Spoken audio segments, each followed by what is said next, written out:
ಕರ್ನಾಟಕದಲ್ಲೂ ರೋಹಿತ್ ವೇಮುಲಾ ಕಾಯ್ದೆ ಕರ್ನಾಟಕದ ವಿದ್ಯಾರ್ಥಿಗಳ ರಕ್ಷಣೆಗೆ ಹೊಸ ಅಸ್ತ್ರ. ಹಾಗಾದ್ರೆ ಏನಿದು ರೋಹಿತ್ ವೇಮುಲಾ ಕಾಯ್ದೆ? ಏನಿದು ಪ್ರಕರಣ? ಈ ಕಾಯ್ದೆ ಅಸ್ತಿತ್ವಕ್ಕೆ ಬಂದ್ರೆ ವಿದ್ಯಾರ್ಥಿಗಳಿಗೆ ಹೇಗೆ ರಕ್ಷಣೆ ಸಿಗುತ್ತೆ, ಇದರ ಬಗ್ಗೆ ಒಂದಷ್ಟು ಡೀಟೇಲ್ಸ್ ಅನ್ನ ಕೊಡ್ತಾ ಹೋಗ್ತೀನಿ. ಅದಕ್ಕಿಂತ ಮೊದಲು ಕರ್ನಾಟಕ ನ್ಯೂಸ್ 9ಗೆ ಸ್ವಾಗತ. ನಾನು ವಿಮಲಾ ನಾಗರಾಜ್.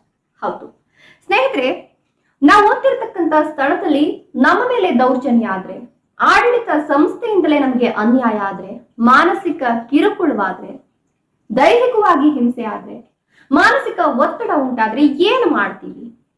ಒಂದು, ಆ ಶಿಕ್ಷಣ ಸಂಸ್ಥೆಯನ್ನ ಬಿಟ್ಟು ಮನೇಲಿರ್ತೀವಿ, ಸಾಧ್ಯ ಆದ್ರೆ ಪೊಲೀಸ್ ಸ್ಟೇಷನ್ಗೆ ಹೋಗ್ತೀವಿ, ಕಂಪ್ಲೇಂಟ್ ಕೊಡ್ತೀವಿ, ಜೊತೆಗೆ ಒಂದಷ್ಟು ವಿಚಾರಣೆಗಳನ್ನ ಎದುರಿಸ್ತೀವಿ. ಇಷ್ಟು ಬಿಟ್ರೆ ಇನ್ನೇನ್ ಮಾಡಕ್ಕಾಗತ್ತೆ? ಬಟ್ ಈಗ ಈ ಒಂದು ರೋಹಿತ್ ವೇಮುಲಾ ಕಾಯ್ದೆ ಅಸ್ತಿತ್ವಕ್ಕೆ ಬಂದ್ರೆ ಕರ್ನಾಟಕದ ವಿದ್ಯಾರ್ಥಿಗಳ ರಕ್ಷಣೆ ಸಾಧ್ಯ ಅನ್ನುವಂಥದ್ದು ಇದೀಗ ದಲಿತ ಪರ ಸಂಘಟನೆಗಳ ವಾದ. ಹಾಗಾದ್ರೆ ಯಾವುದು ರೋಹಿತ್ ವೇಮುಲಾ? ರೋಹಿತ್ ವೇಮುಲಾ ಕಾಯ್ದೆ ಅಂತ ಜಾರಿಗೆ ಬರ್ಲಿಕ್ಕೆ ಕಾರಣ ಏನು? ಇದರ ಬಗ್ಗೆ ನಾನು ನಿಮ್ಗೆ ಹೇಳ್ತಾ ಹೋಗ್ತೀನಿ. ಸ್ನೇಹಿತರೆ, ಈ ರೋಹಿತ್ ವೇಮುಲಾ ಅಂತಕ್ಕಂಥ ಈ ಒಬ್ಬ ವ್ಯಕ್ತಿ ದಲಿತ ಸಮುದಾಯಕ್ಕೆ ಸೇರಿದಂತಹ ಹುಡುಗ. ಈತ ಹೈದರಾಬಾದ್ ಯೂನಿವರ್ಸಿಟಿನಲ್ಲಿ ಸೈನ್ಸ್ ವಿಭಾಗದಲ್ಲಿ ಓದ್ತಿರ್ತಾನೆ. ತುಂಬಾ ವಿಚಾರವಂತ, ವಿಚಾರಧಾರೆಗಳನ್ನ ಹೇಗೆ ಹೇಳಬೇಕು, ಮೂಲಭೂತ ಹಕ್ಕುಗಳ ವಿರುದ್ಧ ಹೇಗೆ ಹೋರಾಟ ಮಾಡಬೇಕು, ಮೂಲಭೂತ ಹಕ್ಕುಗಳ ಸಿಗಲಿಲ್ಲ ಅಂತ ಹೇಳಿದ್ರೆ ಅದರ ವಿರುದ್ಧ ಏನು ಮಾಡಬೇಕು, ಎಲ್ಲವನ್ನ ನಾವು ಪಡ್ಕೊಳ್ಬೇಕು, ಎಲ್ಲವೂ ಕೂಡ ನಮಗಾಗಿಯೇ ಮಾಡಿರ್ತಕ್ಕಂಥದ್ದು. ನಾವು ತುಳಿತಕ್ಕೊಳಗಾದವರಲ್ಲ, ನಾವು ಸಮಾಜದಲ್ಲಿ ಒಬ್ಬರು ಅಂತ ತೋರಿಸ್ಕೊಳ್ಬೇಕು ಅಂತ ಒಂದಷ್ಟು ವಿಚಾರಧಾರೆಗಳನ್ನ ಇಟ್ಕೊಂಡು ಓದ್ತಿದ್ದಂತಹ ಹುಡುಗ. ಏನೇ ಕಾಯ್ದೆಗಳು ಬರಲಿ, ಏನೇ ಕಟ್ಟಳೆಗಳು ಬರಲಿ, ಏನೇ ಶಾಸನಗಳು ಬರಲಿ, ಏನೇ ಕಾನೂನುಗಳು ಬರಲಿ, ಅದನ್ನ ಬಹಳ ನಿಷ್ಠೂರವಾಗಿ ಪ್ರತಿಭಟಿಸ್ತಿದ್ದಂತಹ ಏಕೈಕ ವ್ಯಕ್ತಿ, ಒಬ್ಬ ಪ್ರತಿಭಟನಾಕಾರಿ ವಿದ್ಯಾರ್ಥಿ ಅಂತ ಹೇಳಿದ್ರೆ ತಪ್ಪಾಗ್ಲಿಕ್ಕಿಲ್ಲ. ಈ ವಿದ್ಯಾರ್ಥಿ ಇದ್ದಕ್ಕಿದ್ದಂತೆ ಆತ್ಮಹತ್ಯೆಗೆ ಶರಣಾಗ್ತಾನೆ. ಆದ್ರೆ ಇದು ಆತ್ಮಹತ್ಯೆ ಅಲ್ಲ, ಕೊಲೆ ಅನ್ನೋದು ವಿಚಾರವಾದಿಗಳ ವಾದ. ಆತನನ್ನ ಆತ್ಮಹತ್ಯೆ ಮಾಡಿಕೊಳ್ಳಿಕ್ಕೆ ಪ್ರೇರೇಪಿಸಿದ್ದೆ ಅಲ್ಲಿನ ಹೈದರಾಬಾದ್ ಯೂನಿವರ್ಸಿಟಿಯ ಆಡಳಿತ ಮಂಡಳಿ. ಆತನದ್ದು ಆತ್ಮಹತ್ಯೆ ಅಲ್ಲ, ಕೊಲೆ ಅನ್ನುವಂಥದ್ದು ವಿಚಾರಧಾರೆಗಳ ಒಂದಷ್ಟು ವಿಚಾರಗಳಿಂದ ಗೊತ್ತಾಗ್ತಕ್ಕಂಥ ವಿಷಯ. ಯಾಕಪ್ಪ ಅಂತ ಹೇಳಿದ್ರೆ, ಈ ವ್ಯಕ್ತಿ ಏನ್ ಮಾಡ್ತಾನೆ ಅಂತ ಹೇಳಿದ್ರೆ, CA ಆಗಿರಬಹುದು, NRC ಇರಬಹುದು, ಕೇಂದ್ರ ಸರ್ಕಾರ ತರ್ತಕ್ಕಂಥ ಒಂದಷ್ಟು ನೀತಿ ಸಂಹಿತೆಗಳ ವಿರುದ್ಧ, ಒಂದಷ್ಟು ಕಾನೂನುಗಳ ವಿರುದ್ಧ ಹರಿಹಾಯ್ತಿರ್ತಾರೆ, ಪ್ರತಿಭಟನೆಯನ್ನ ಮಾಡ್ತಿರ್ತಾರೆ, ಎಲ್ಲವನ್ನ ಪ್ರಶ್ನಿಸ್ತಿರ್ತಾರೆ. ಅದೇ ರೀತಿ ಗೋಹತ್ಯೆ ಕಾಯ್ದೆಯ ವಿರುದ್ಧ ಕೂಡ ಈತ ನಿಂತ್ಕೊಳ್ತಾನೆ.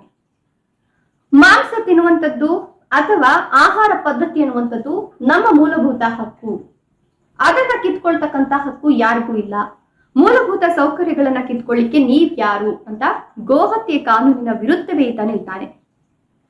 ಇದು ಎಲ್ಲವೂ ಕೂಡ ಎಲ್ಲೋ ಒಂದ್ ಕಡೆ ಸರ್ಕಾರಕ್ಕಾಗಿರಬಹುದು, ಕಾಲೇಜಿನ ಆಡಳಿತ ಮಂಡಳಿಗಾಗಿರಬಹುದು ಇರಿಸು ಮುಡಿಸನ್ನ ಉಂಟು ಮಾಡುತ್ತೆ. ಆಗ ಮಧ್ಯಪ್ರವೇಶಿಸುತ್ತೆ ಎಬಿವಿಪಿ ಸಂಘಟನೆ ಮಧ್ಯಪ್ರವೇಶವನ್ನ ಮಾಡಿ ಈ ವ್ಯಕ್ತಿ ಇದ್ದಂತಹ ಹಾಸ್ಟೆಲ್ ಏನಿರುತ್ತಲ್ಲ, ಕಾಲೇಜಿನ ಹಾಸ್ಟೆಲ್ ಇರುತ್ತಲ್ಲ, ಆ ಒಂದು ಹಾಸ್ಟೆಲ್ಗೆ ನುಗ್ಗಿ ನೀನು ಹಾಸ್ಟೆಲ್ ನಲ್ಲಿ ಇರುವಂತಿಲ್ಲ ಅಂತ ಹೇಳ್ತಾರೆ. ಆಗ ಈ ವ್ಯಕ್ತಿ ಪ್ರತಿಭಟನೆಯನ್ನ ಮಾಡ್ತಾನೆ, ಜೊತೆಗೆ ಯಾರು ನಿಲ್ಲಲ್ಲ. ಪ್ರತಿಭಟನೆಯನ್ನ ಮಾಡ್ತಾ ಮಾಡ್ತಾ ಮಾಡ್ತಾ ಮಾಡ್ತಾ ಕೊನೆಗೆ ಈತನಿಗೆ ಬರ್ತಕ್ಕಂಥ ಫೆಲೋಶಿಪ್ ಅಂದ್ರೆ ಸ್ಕಾಲರ್ಶಿಪ್ಗಳು ಬರುತ್ತಲ್ಲ, ಪದವಿಯನ್ನ ಮಾಡ್ತಿರ್ತಾರಲ್ಲ, ಆ ಒಂದು ಪದವಿಗೆ ಇವರಿಗೆ ಸ್ಕಾಲರ್ಶಿಪ್ ಬರ್ತಾ ಇರತ್ತೆ. ಆ ಸ್ಕಾಲರ್ಶಿಪ್ ಕೂಡ ನಿಂತು ಹೋಗ್ಬಿಡುತ್ತೆ.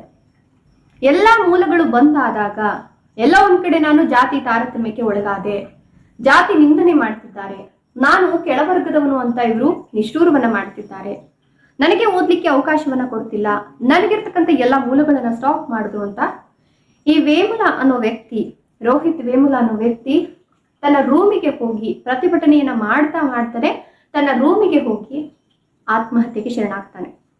ಸೊ ಇದನ್ನ ದಲಿತ ಸಂಘಟನೆಗಳು ಇಂದಿಗೂ ಕೂಡ ಒಪ್ಕೊಳ್ತಾ ಇಲ್ಲ. ಇದು ಕೊಲೆ, ಆತ್ಮಹತ್ಯೆ ಅಲ್ಲ ಅಂತಾನೆ ವಾದ ಮಾಡ್ತಿದ್ದಾರೆ. ಸೊ ಈಗ ಈ ಒಂದು ರೋಹಿತ್ ವೇಮುಲಾ ಕಾಯ್ದೆ ಅಸ್ತಿತ್ವಕ್ಕೆ ಬರಬೇಕು ಅನ್ನೋದು ದಲಿತ ಸಂಘಟನೆಗಳ ಆಗ್ರಹ. ಹೀಗಾಗಿ ದಲಿತ ಪರ ಹೋರಾಟಗಾರ ಮಾವಳ್ಳಿ ಶಂಕರ್ ಈ ಒಂದು ವಿಚಾರಕ್ಕೆ ಸಂಬಂಧಪಟ್ಟಂತೆ ಪ್ರಿಯಾಂಕ್ ಖರ್ಗೆ ಅವರು ಮಾಡಿರ್ತಕ್ಕಂಥ ಆಗ್ರಹ ಸರಿಯಾಗಿದೆ. ನಮ್ಮ ಕರ್ನಾಟಕದಲ್ಲೂ ಕೂಡ ರೋಹಿತ್ ವೇಮುಲಾ ಕಾಯ್ದೆ ಜಾರಿಗೆ ಬರಬೇಕು. ಏನು ನಾವು ಕೆಳವರ್ಗದ ವಿದ್ಯಾರ್ಥಿಗಳು ಅನ್ನುವಂತಹ ಒಂದು ಕೀಳು ಮನೋಭಾವನೆ ಏನಿದೆಯಲ್ಲ, ಅದು ಬೆಳೆಯೋ ಸಿರಿ ಮೊಳಕೆನಲ್ಲಿ ಅಂತಾರಲ್ಲ, ಅದೇ ರೀತಿ ಇದನ್ನು ಕೂಡ ಚಿಕ್ಕ ಹಂತದಲ್ಲಿ ಇರ್ಬೇಕಾದ್ರೆ ಅದನ್ನ ಚೂಟ್ ಹಾಕ್ಬೇಕು. ಇಲ್ಲ ಅಂತ ಹೇಳಿದ್ರೆ ಈ ಒಂದು ದಲಿತ ವರ್ಗದವರೇನಿದ್ದಾರೆ ಅವರಿಗೆ ಉನ್ನತ ಶಿಕ್ಷಣ ಅನ್ನೋದು ಒಂದು ರೀತಿಯ ಗಗನ ಕುಸುಮವಾಗ್ಬಿಡುತ್ತೆ. ಹಾಗಾಗಿ ವಿದ್ಯಾರ್ಥಿಗಳಿಗೆ ಓದ್ತಕ್ಕಂಥ ಸಂದರ್ಭದಲ್ಲಿ ಯಾವುದೇ ರೀತಿಯ ಕಿರುಕುಳಗಳು ಆಗ್ಬಾರ್ದು, ತೊಂದರೆಗಳು ಎದುರಾಗಬಾರ್ದು, ತುಳಿತಕ್ಕೆ ಒಳಗಾಗಬಾರ್ದು. ಹೀಗಾಗಿ ರೋಹಿತ್ ವೇಮುಲ ಕಾಯ್ದೆಯನ್ನ ಜಾರಿಗೆ ತರಬೇಕು ಅನ್ನುವಂತಹ ಆಗ್ರಹವನ್ನ ಮಾಡ್ತಿದ್ದಾರೆ. ಜಾತಿ ತಾರತಮ್ಯ ಇನ್ಮುಂದೆ ನಮ್ಮ ಕರ್ನಾಟಕದಲ್ಲೂ ಕೂಡ ಕಡಿಮೆ ಆಗಬೇಕು. ಯಾಕಂದ್ರೆ ಸಾಕಷ್ಟು ಮಹನೀಯರು ಹೋರಾಟವನ್ನ ನಡೆಸಿ ನಮಗೆ ಶಿಕ್ಷಣದ ಹಕ್ಕನ್ನ ತಂದುಕೊಟ್ಟಿದ್ದಾರೆ.